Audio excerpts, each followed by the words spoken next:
Gusto mo bang mag-apply bilang factory worker sa South Korea? Heto ang step-by-step guide mula simula hanggang makaalis ka ng Pilipinas.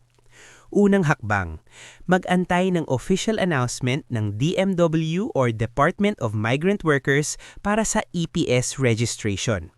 Siguraduhing updated ka sa kanilang opisyal na Facebook page o website. Ikalawang hakbang, mag-register sa ilalim ng EPS o Employment Permit System. Kumpletuhin ang iyong personal information at ihanda ang mga requirements tulad ng passport. Ikatlong hakbang, mag-review at maghanda para sa EPS TOEIC exam. Ito ang Korean language exam na kailangan mong ipasa. Kailangan mong matutunan ang basic Korean language, lalo na ang mga salita na ginagamit sa factory. Ikaapat na hakbang, kumuha at pumasa sa EPS TOEIC exam. Kapag pumasa ka, mapapasama ka sa roster o listahan ng mga qualified applicants. Ikalimang hakbang, maghintay ng employer mula sa South Korea na pipili sa iyong profile. Kapag napili ka, pipirma ka ng standard labor contract.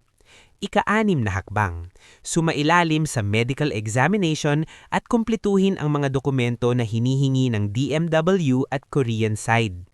Ikapitong hakbang, dumalo sa Pre-Departure Orientation Seminar o PDOS para malaman ang kultura, batas at mga dapat tandaan sa South Korea.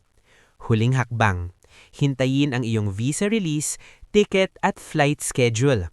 Kapag kumpleto na ang lahat, handa ka ng lumipad papuntang South Korea bilang isang factory worker. Sa tamang proseso, sipag at dasal, makakamit mo rin ang pangarap mong makapagtrabaho sa Korea. Laban lang para sa pamilya.